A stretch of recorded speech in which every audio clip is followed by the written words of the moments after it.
Pag natanggal si VP Sara, natanggal ang presidente, magiging presidente si VP Sara. Pag si VP Sara pwedeng tumakbo, baka talo silang lahat. So ang naisip ni Senator Lacson, hindi ako mananalo nito, di ba?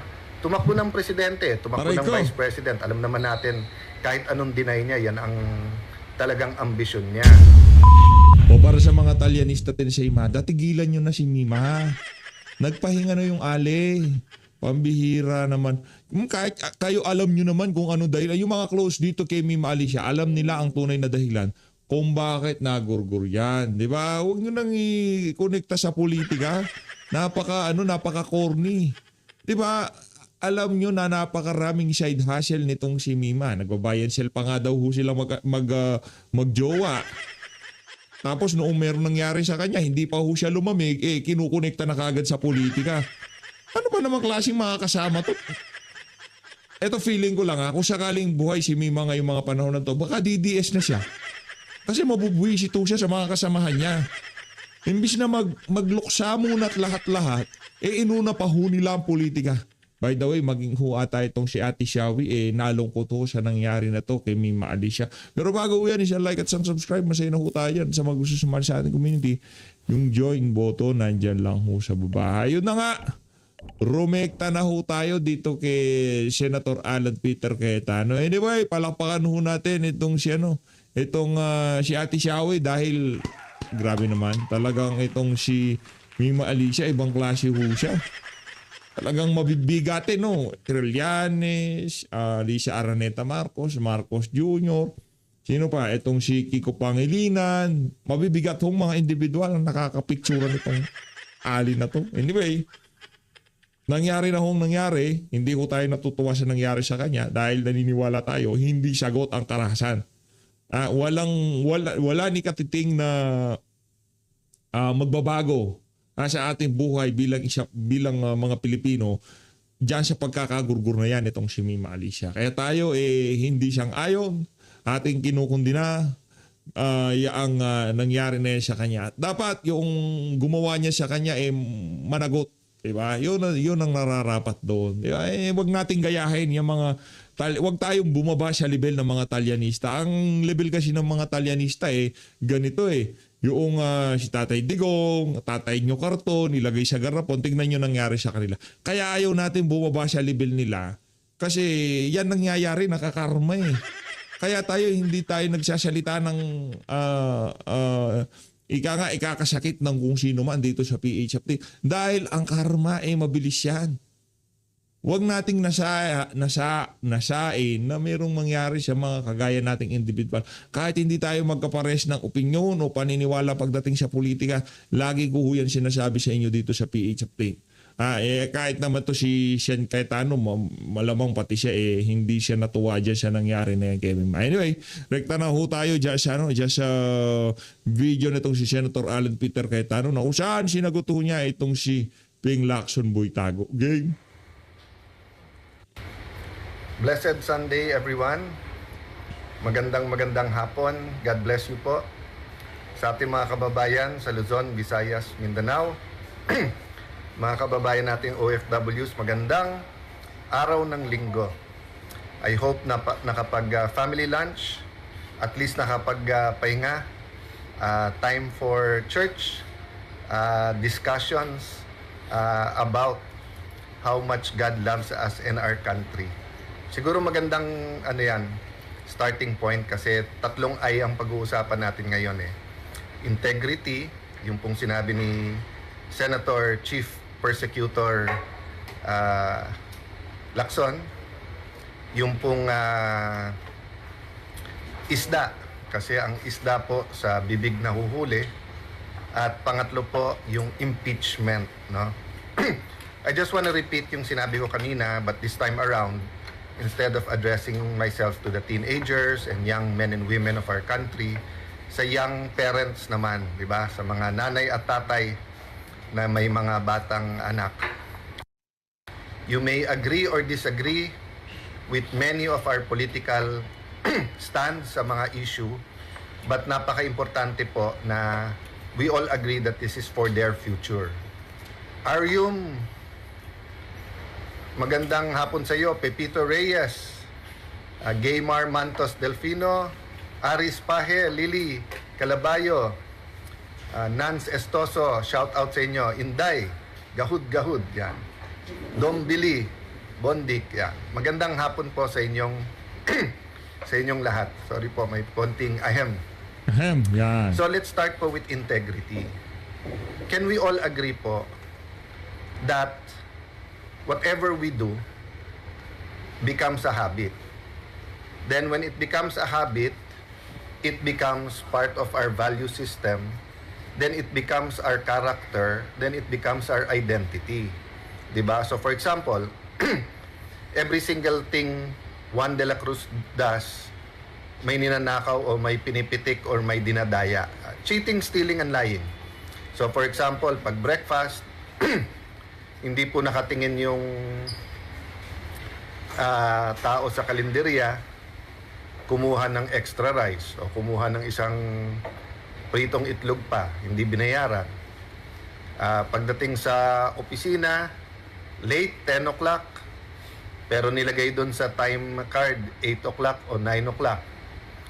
Pagkatapos, hindi pa umuwi kagad sa asawa, dumaan muna sa club, nag-inom-inom, nag-mouthwash pagkatapos, nung tinanong ng asawa saan galing, sa opisina. Yung pala ang pangalan ng bar ay opisina. So yung cheating, stealing, and lying, nagiging habit, nagiging character, alam ng mga barkada niya. So nagiging identity niya yon. So ganun din sa isang bansa.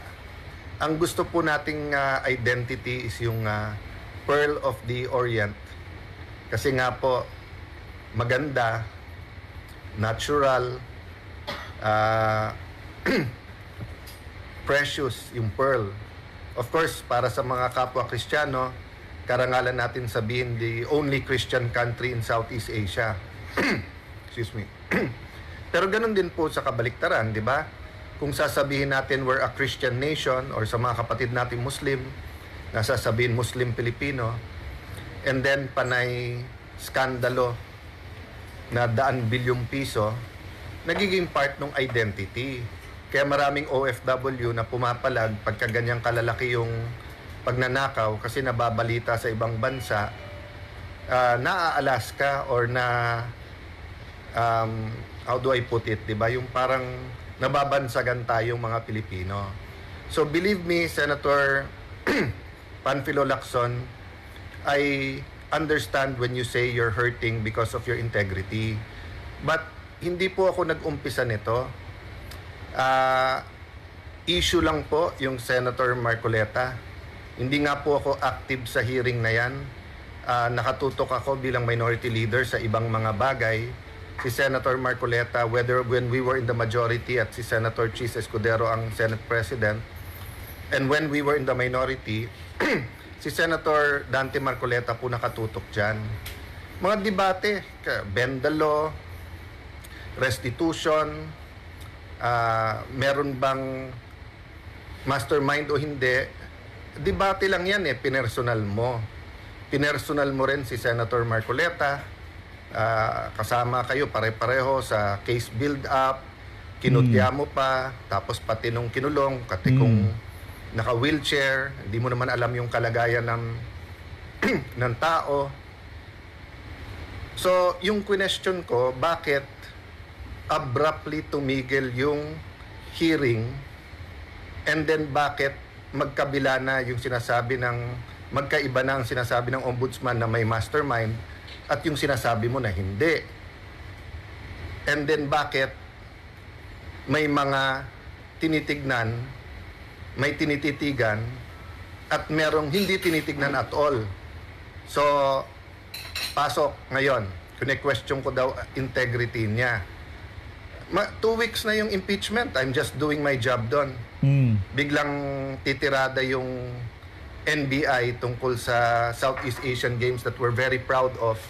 The whole nation is proud of. Ilan beses na naimbestigahan, wala kaming tinatago dyan. We're proud of it. Sasawsaw ka, tapos when I talk about the flood control na dapat nag-inhibit na yung bata mo, si Senator Erwin Tulfo, pero siya pa rin ang nagsasalita. Una, sabi niya, hanggang dyan na lang ba tayo? Naknatawa ko, bata lang pala ni Ping Lacson itong si Erwin Tulpo. Akala ko pa naman, tigas sa mga tulpo. Lumalambot pala sa may period. O, bira. Ikot na. Oh. Pagkatapos, sabi niya, wala daw member ang minority. Hindi naman siya minority at minority leader ako eh. Kung tinanong niya, nag-hearing na, wala daw kwarto. O hindi daw pwede yung session hall kasi may impeachment. Monday to Wednesday lang yung impeachment eh. Or hinihintay niyo muna makulong lahat ng witness para wala rin mag-witness. Or kinakausap pa ba yung ibang mga witness? Kasi nga, yun yung tulig sa ako na bakit parang may pasahan ng bola si Senator Lacson at yung sa administrasyon kung kanino itututok yung investigasyon. So, integrity is very important. So, why not give integrity sa investigation natin sa flood control and sa lahat ng malalaking corruption issues para nga manumbalik yung pride ng ating bansa na good governance, rule of law. Eh ngayon kasi tayo bad governance, bend the law. Tapos takpan na lang sa maraming ayuda para wala na lang magtanong. Tapos pagka may nagtanong, ikulong na lang yan. Ikulong na lang yan. Oh. Ganun nangyayari ngayon. Palakpakan na muna natin. Tanggalin muna yung samid nitong si Sen. Oh, grabe. Alam nyo ho, ngayong mga panahon na to, hindi birong manindigan. Hindi birong tayuan itong mga kalokohan na nangyayari sa ating bansa. Ang isasalang nila sa pantatapat nila sa iyo. Kaso, kaya tayo dito bumibilib dito sa mga individual na kagaya nitong si Senator Alan Peter Cayetano. Palakpakan natin. Mga klase. Saludo talaga. Ganun na yung sistema eh. Yun po yung inaangal namin. Yung Kung sakaling mapanood doon siya na, Sen, pa-shoutout ako next. Next video. sistema at nangyayari. So, ba't ko sinabing sa bibig na huhuli? Ano po sinabi ni Senator Lacson? Sabi niya, may ghost project daw sa Taguig. Ang ombudsman po may interview sa isang dating vlogger na po ngayon, dating journalist, pero actually PR yon. Sinabi na nila last year pa, tinitignan ng Taguig, wala po silang nakita. May alam din po akong excuse me, law enforcement agency, tumingin na, walang nakita. Of course, we do our due diligence, di ba? Ako mismo, pati opisina, nung pumutok yung mga skandalo, kasi periodic naman yan, tinitignan lahat ng project. Pero, and every year, kasi nga tinitignan ko anong hindi pa tapos para mapondohan. Pero pinatignan namin lahat. Kung anong may problema, anong hindi ano yung na-late. Wala pong ghost. Excuse me. Wala pong ghost project sa Taguig. At kung may mapapakita po kayo, mananagot. Pero nung sinundan po namin yung JA at sinundan po namin ang mga pondo ng gobyerno, nandun po yung mga project, no? Yung mga kababayan, para lang malinaw yung ghost na bayaran na walang nagawa. Yun po yung ghost para malinaw Kasi po may iba-ibang kategory ng anomalya. Pero doon lang tayo sa ghost. Kaya suggestion ko, on the record yan sa DPWH kay Secretary Vince Dizon. Utusan lahat ng district engineer at kung pwede pati LGU, kunan ng picture. Last year pa to. Para pag wala talaga, ghost yun. 1 year na Sabi nga ni Manong Chavit Singson, di ba, nasa Ilocos daw meron. Pero ang tinitignan, ang sinabi kay Senator Lacson sa Ilocos, ang tinitignan ni Senator Lacson, Taguig. So makikita nyo po sa bibig na huhuli. At saka, hindi po biglang nag-fall in his lap. 20 years na po kasi kami niyan na nagla-lunch together, halos may grupo kami. Nandun din sila former Secretary Llamas, mga dati naming kakampi sa politika. And nagkakakwentuhan kami ni Senping niyan. At saka pag sinasabi niya para anomalya, nagkikwento din ako na heartbreaking pag may tinatanggal ka, pag may tinatalikuran ka, lalo kung napakalapit sa iyo. Pero kung masama ang ginawa o masama ang hangarin, kailangan ilayo, pati sa politika. And syempre sa amin, hindi lang yung legal, pati yung moral. So kilala niya yung mga yan. So yun ang kinakausap niya ngayon. So yung mga kinokondem niya dati, yun ang kinakausap niya. Pero kinausap na niya kaya nga may sinasabi siyang alam na 'Di ba? Kaya sinasabi niya direct, indirect. Ang tanong, legal din ba yung iba niyang ginagawa? Kasi nga, katulad sa AMLA, dapat yan confidential. Hindi dapat nire-reveal yan sa mga tao. Yan. Kahit senador ka, kahit chairman ka ng Blue Ribbon Committee. So, kung interesado ka talaga sa flood control, Senator Panfilo ang pangalan mo pero nililito mo lang mga tao So, Panglito. Di pala da Pampilo, Panglito. Senator Panglito Panglito. Lacson, di ba nasa TV madalas si Mayor Joy nung pumutok to na hindi man lang nagko-coordinate sa engineering ng Quezon City. Di ba si Secretary Vince Dizon mismo, sinamahan mismo si Mayor Isko, may flood control problem dun sa Manila. O ba't hindi mo patawag isa-isa yon? Nakatingin ka sa Taguig, bakit? So, dun sa pangatlo natin topic, impeachment.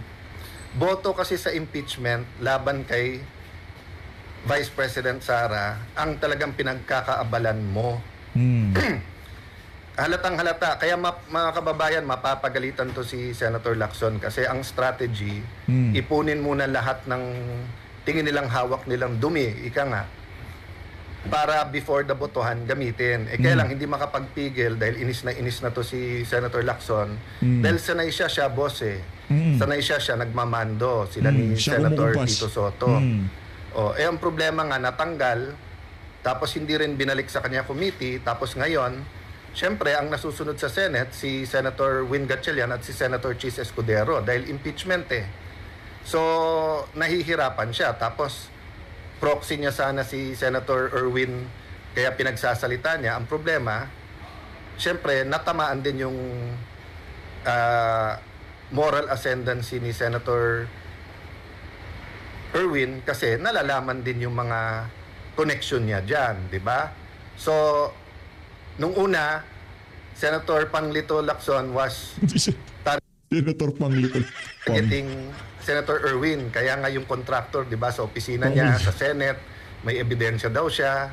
Senator na, sa iba naman nanggaling to, yung sinabi Senator na may party list, na may mga problema din yung mga kontrata and everything.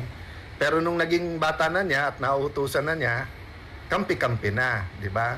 So, nung May 11 na pumayag ako sa grupo na ako ang kandidato ng Senate President, we were really hoping na priority yung moral recovery natin, economic recovery natin, a fair impeachment, tapos finding a way forward with the administration kung paano ayusin tong flood control problem, yung repentance, reform, accountability. Ang problema, hindi papayag si Senator Lacson na hindi siya boss. So ulitin ko po, dalawa po kasi yung ghost, di ba? Ang ghost is Ito pala si Ping Lacson, meron din siyang main character syndrome. Pagka hindi na siya ang boss. Di ba? Medyo umiinit ang ulo niya. Ganun pala tong si project. Pinky. At saka ghost po is people, di ba? Yung sa Pinoy ba, marami pa ring maniniwala na pagka mali yung pagkamatay, may multo, may ghost. So wala pong ghost sa amin. Ghost po na ghost project. At kung sasabihin niya ghost ng Kuratong Baleleng, and with all due respect kasi napakalapit ko rin sa pamilya po ng Dacer, sa Dacer Corbito double murder, yung ghost nun na hinohunt pa rin kung sino yung tunay na nagpatay at yung mga mastermind nun, wala po sa Taguig yun, Senator Lacson. Hanapin mo kung nasan yung mga ghost na yon, di ba? Ang hilig mo kasi mag-smuggle ng mga issues na wala namang kilalaman sa Aray ko. pinag-uusapan Pinag-uusapan impeachment. Biglang may investigasyon ng NBI, sasawsaw ka. Then isma-smuggle mo yung issue ng Taguig. You want to cement kasi all these issues na para ikaw lang ang bida. Hindi naman po ako nakikibida 'Di ba si Senator Marcoleta, alam namin ginawa mo behind the scenes, yung case build up, hindi mo naman trabaho 'yon. Tayo matagal tayong magkasama, kilala ko rin naman yung mga nagbibigay sa iyo pag eleksyon Di mo naman dineclare, 'di ba? So plunder din ba 'yon? Nako. Or ang sagot mo pareho kay Senator Marcoleta, ginamit mo naman 'yon. O, di ba, ginamit mo naman yon. Hindi mo namang binulsa. Kaya nga sinasabi nung mga lawyers, 90% to 100% makukulong kung yung doktrina kay Marcoleta ay gagamitin sa lahat, di ba? So guys, integrity napaka-importante sa church, sa school, sa teachers, sa isang bansa, sa ekonomiya natin. So, seryosohin natin yung impeachment. Kaya kami nililito kasi bukas supina pag-uusapan. Tuesday yung NBI. Yon, tapos yung NBI sinupina yung organizing committee ng Southeast Asian Games sa Friday. So, maging, kanina sabi ko, yung hate the sin, not the sinner. So, wala pa naman ako dun sa hate the sin, love the sinner. Lalo kung kadibate mo, kasi minsan, syempre, tao ka rin. But kailangan dumating tayo doon, di ba? But the very least, don't hate the sinner. So, may pag-asa ka pa, Senator Lacson, kasi may history ka naman ng paninindigan. Tapos, alam mo naman sinong mastermind, alam mo naman saan napunta yung pera. Ilan na lumapit sa'yo na may ebidensya, kaya lang tinalikuran mo na, kaya hindi ka kinakausap. Pero pagka tinalikuran mo yung amo sa admin at binalik mo, yung integrity is within your hands, hindi sa akin. Pag ang tao may integrity, walang makakasira nun. So kahit pagbintangan mo ako at sabihin mo, tinitira ko integrity mo. So lahat ito, ang daming nagpo-post sa kahit anong site, ang daming nagpo-post about you. So hahanapan mo ng dumi yung bawat Pilipino na tingin na wala kang integrity or na sinanla mo yung integrity dyan sa flood control issue na yan. E di tubusin mo, sinanla mo lang naman di tubusin mo. So sayang talaga kasi kung Ako, masasabi ko lang kay Ping Lacson kung talagang ika nga yung nangyari sa Kurutong Baliling, yung Desert Cobito, di ba? Wala ka talagang doon. Magbukas ka ng comment. Ganun lang naman kasimple yun. Kasi uling pagkakakita ko, itong si Senator Alan Peter Cayetano, nakabukas ang comment section niya. Nakasara ang comment section nitong si Ping Lacson Boytago. Diba kung talagang meron kang credibility, meron kang reputation, hindi sira reputation, buksan mo comment section mo. Diba? Madali lang naman yun.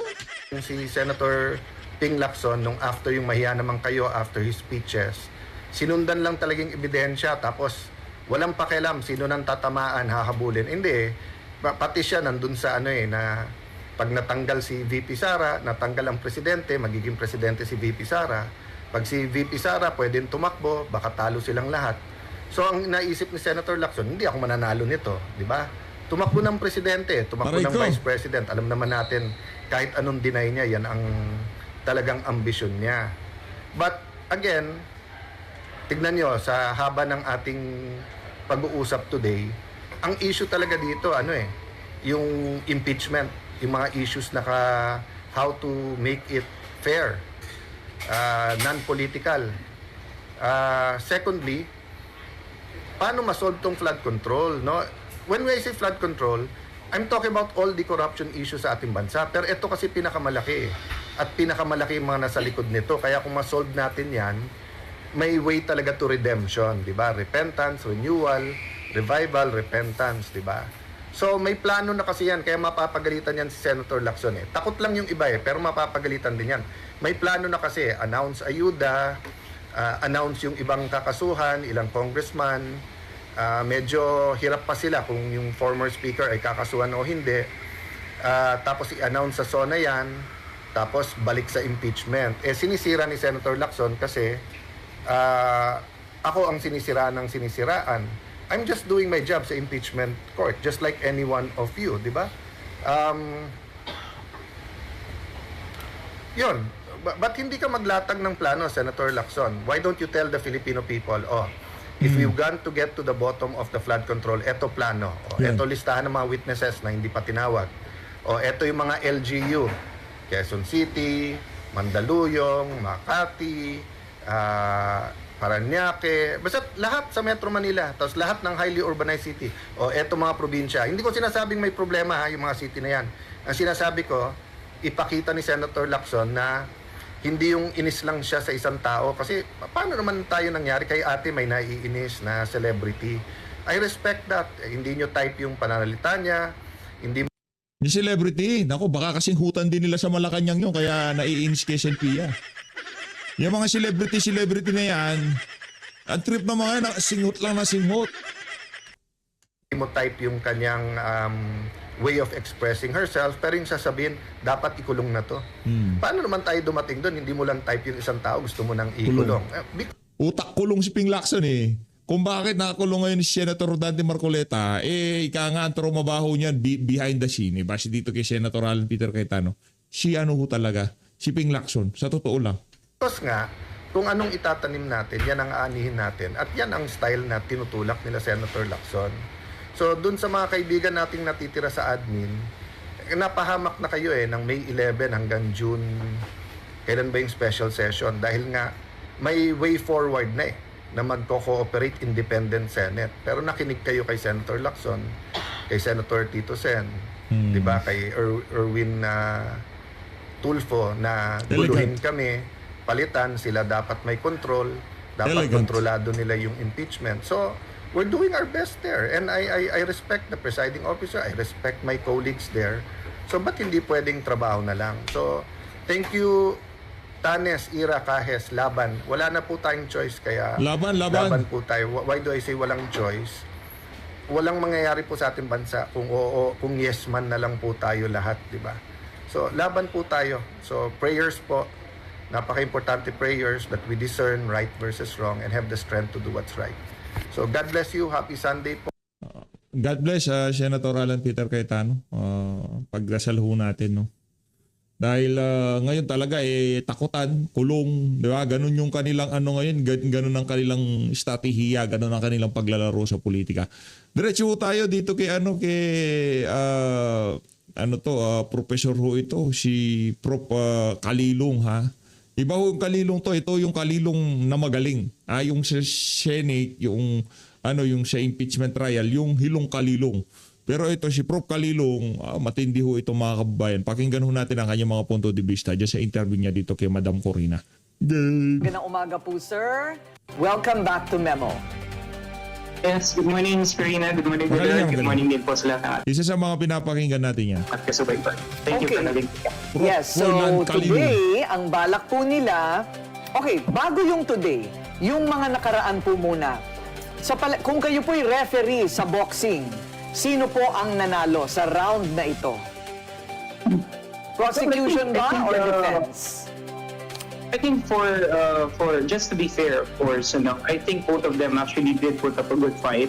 I think I will give it a draw for that matter, because primarily, naitawid naman din talaga ng prosecution yung gusto nilang gawin at gusto nilang sabihin. Although I think the defense also was able to put up a good stance, particularly in trying to attest or assail the credibility of the witnesses, primarily. And I think ito yung naging sentro talaga ng usapin, It's really more about the legal technicalities and not really on the substantial merit of the case, primarily, particularly referring to the Article 4 of the impeachment. And then I think ito naman yung inaantabayanan natin lahat, na magkaroon talaga ng sustansya yung mga pagdinig. I think naipapakita naman dito sa atin ng parehong kampo. Of course, the prosecution will always say that they're getting the upper hand, and that is the reason I believe kung bakit withdraw nila yung dalawang witnesses nila, because they feel that they already have gathered enough leverage to say that they are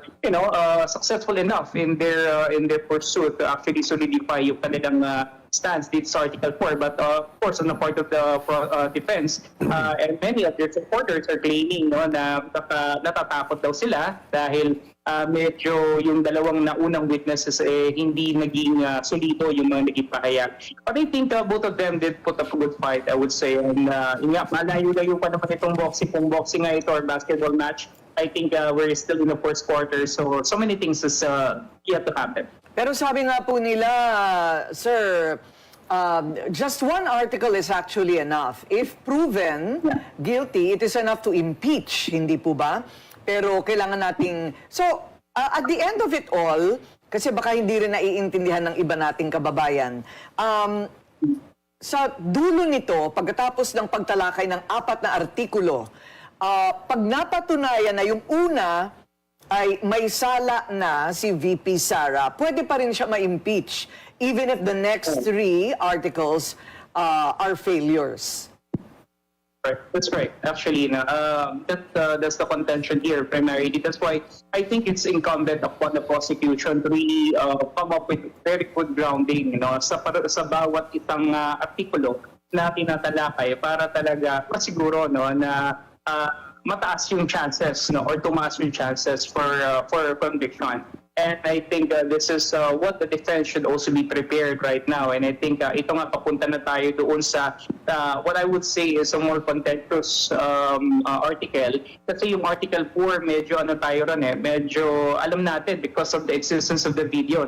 Pero right now kasi dito sa Article 2, medyo titignan natin, kailangan talagang ilabas yung mga dokumento at mga testimonya na magpapatibay talaga doon sa position ng prosecution that there's really this persistence or existence of an unexplained wealth. Prof, ano hang tingin ninyong kahihinatnan ng magiging botohan sa Lunes patungkol doon sa sabpina sa bank records, maging tax records at AMLAC records ng Vice President at ng kanyang asawa? Sino ang mananaig? I think the Senate will rule in favor of opening the bank account. Although I think medyo magkakaroon ng limited access, when I say limited access, mayroon lang talaga mga areas na maaari silang pahintulutan. And I think very crucial dito, Willard, yung time frame natin, And I believe this is also the position of the defense that they should open only those accounts that were actually are the accounts of the VP during the time that she was the Vice President, and she entered that time then she became an impeachable officer. Dahil lang kasi ang contention ng prosecution is that you build the wealth over time, and so that is what they're saying, from 2007 up to now, dapat mabuksan. And kung titignan natin, meron kasing presidente, nung panahon na tinitikis natin si Chief Justice Corona, walang kumbaga walang hindi nabuksan, lahat yan nabuksan. And I think this is the reason kung bakit naging matibay nung panahon na yun, yung position ng prosecution for or in favor of impeachment because of the fact that the bank records were open. And kung titignan naman natin yung RA 1405, maliwanag naman din to na pwede talagang buksan itong kanyang mga records, especially because of the impeachment process. But again, it's something that we should see later on, kung bubuksan pa lahat ng mga bank records. But I think the Senate will rule in favor of the prosecution to open the bank records and the BRR files. At kung sakaling mabuksan, Prof, nga ang financial records, partially man or buo, ano ang magiging implication nito sa posisyon ng depensa at ni VP? Well, yun nga, if the contention really here is to see that there is really this unexplained wealth, based on the SAL and how she was able to accumulate this wealth over time, and if it was indeed obtained through rightful and justifiable means, dito magiging maliwanag, na wala talagang unexplainable wealth, But on the flip side, kung talagang maipapakita naman ng prosecution na talagang meron hindi klaro at hindi maipaliwanag na paglobo ng kanyang yaman over this given period of time, this could really be a matter, na talagang kinakailangan natin malaman. And I think, I agree naman doon sa binabanggit ni Congressman Chol Jokno yesterday, as to why we really need to know about these things. Because number one, we're in an impeachment, and I think it's really imperative, talagang malaman ng taong bayan. Because paano natin malalaman lahat-lahat kung katotohanan kung meron tayong mga hindi bubuksan o hindi mga bubulat ika nga, So kumaga parang it doesn't make any sense, that we're not disclosing everything when in fact we're in an impeachment court, So it works both ways, It could be in favor also of the prosecution, and it may also be in favor of the defense, although the defense is saying this is really more of a fishing expedition. Okay. Malinaw na po yung inyong posisyon na kailangan buksan sabi nga ng mga ordinaryong tao, kung wala naman tinatago, so ano ang problema? So, pero ito po ang hindi malinaw sa akin, ano? Bakit po pinagdedebatehan pa yan?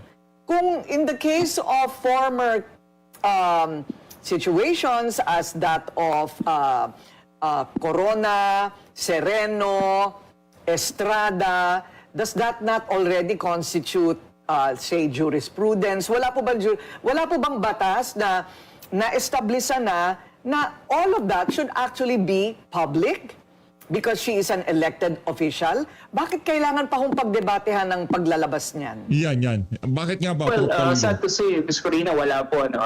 Kasi Wala. hindi po saklaw ng regular court ruling natin yung isang impeachment proceeding. So, Wala. hindi talaga ito mabibilang, is bilang isang Wala. jurisprudence. So, every new account or every new impeachment trial will undergo the same process, and there will be positions that will be taken, and then there will also be what you call disagreements that may be filed by the defense. And in the end, what is imperative, what we could do here is to harmonize both takes on the matter. And from there, I think this is where the Senate could actually rule. And maganda sana kung magkakaroon na ng finality, that ilagay na natin sa Senate rules on impeachment that matters like this no longer needs yung mas malalim na pagkilala o pagkilatis, kundi ilagay na natin sa konteksto na pwede na after all, nandun naman talaga yun sa batas, nakalagay Okay. naman yun sa RA.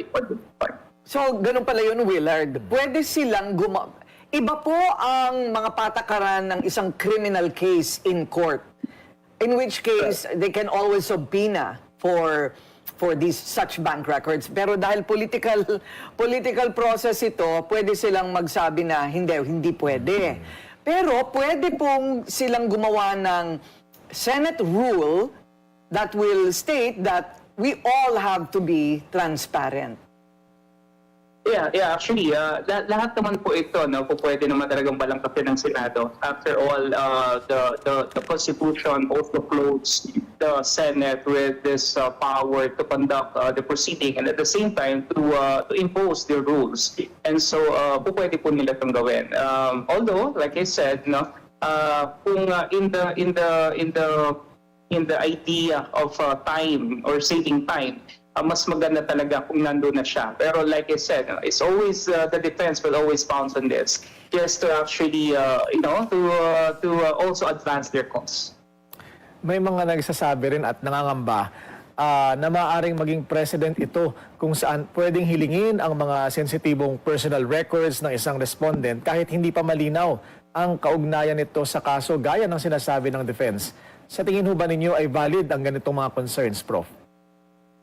Well, kasi yung binigay niyang yung binigay niya kasing kaso dito is nung unang naisampa o nung unang na-file itong kaso ng unexplained wealth sa House Committee on Justice, which I believe is tama rin naman yung kanilang contention dahil wala naman talagang affidavit at wala rin naman talagang pagpapatunay during that time that there was really not even a copy of the SALET. I remember this clearly na wala talagang maibigay. So yun ang medyo dangerous precedent dito, Willard, na kung sakali magagamit itong bank secrecy law at yung pagbubukas nitong mga papel na to, para lamang magkaroon ng patayan or basihan yung mga naunang na isang pangkaso, yun yung hindi sinasang-ayunan dito ng defense na, because for them this will tantamount to fishing expedition or witch hunting, which for them does not have any place in a legal court, even in an impeachment court, which I believe naman meron din naman talaga silang punto. So I think what the Senate really should do here, and I believe Senator, the presiding officer will be able to come up with a very good justification as to what are the limits, if ever there are limits, as to what can be open and what can be laid down as an evidence in the court. After all, this is a matter of a subpoena naman. Okay, sabi nga po, the first article of grave threats is, and the video is like subject to interpretation. Sabi nila, I mean, mga politiko lang po ang nagsasabi niyan, ano, na parang kailangan malaman daw kung anong nasa isip ni VP Sara. Paano kaya yun? May x-ray ba? Meron bang MRI na magpapakita ng intensyon? Sana meron, no? Oo, pero pag binasa mo yung batas, lahat ng mga elemento, medyo pasok eh, hindi ba? So, regardless of intention, but you know, they're politicians and it's an impeachment process. Pero dito po sa mga numero, meron pa ba silang pwedeng i-debate dyan? Kaya nga, sabi po ng isang abogado, dito talaga tayo magkakasubukan dahil ang mga numero hindi nyo pwedeng baluktutin. So, what do you think about that? Yeah, I totally agree with that, Ms. Farina. Dahil nga, yan sa great friends talaga, pwede natin talagang i-anchor ito doon sa emotion, uncontrolled rage, that is being felt by a person.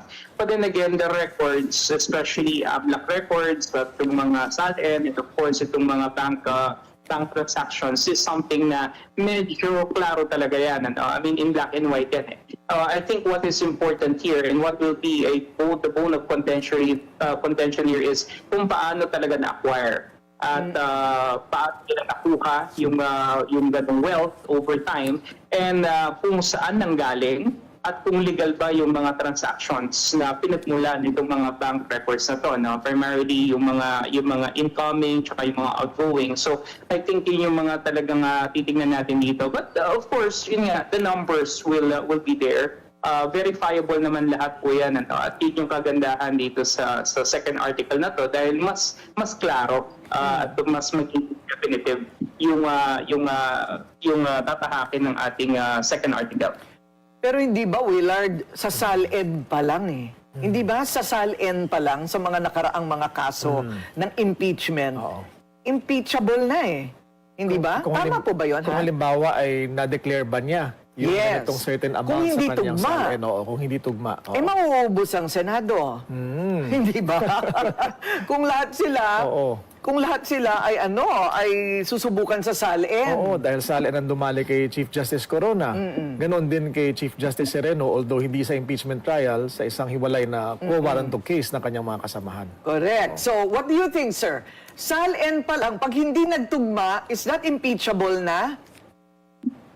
Yes, definitely. No, in the same manner that it was the reason why the former Chief Justice Corona was actually convicted during his time. No? Pero I think we need to be extra cautious this time around kasi kung maalala natin na medyo nagkaroon naman din ng reverse ruling doon sa panahon na ni Chief Justice Corona. And I think this is what the defense will also try to look at it very closely right now. Pero on the question as to whether it was filed properly and judiciously and religiously, tama ba talaga yung mga numero na nakalagay doon? If ever talaga hindi tumutugma, pero talaga tayong kinakailang ipaliwanag dito. No? Kasi that will be a reason why there is this unexplained wealth. No? And syempre kasama rin ito doon sa trust na inilalatag natin sa publiko na kung talagang hindi tayo naging totoo doon sa paglalatag ng ating SALN, eh maaaring meron talaga tayong mga tinatago. Pero no, this will really open a Pandora's box, no, definitely. Because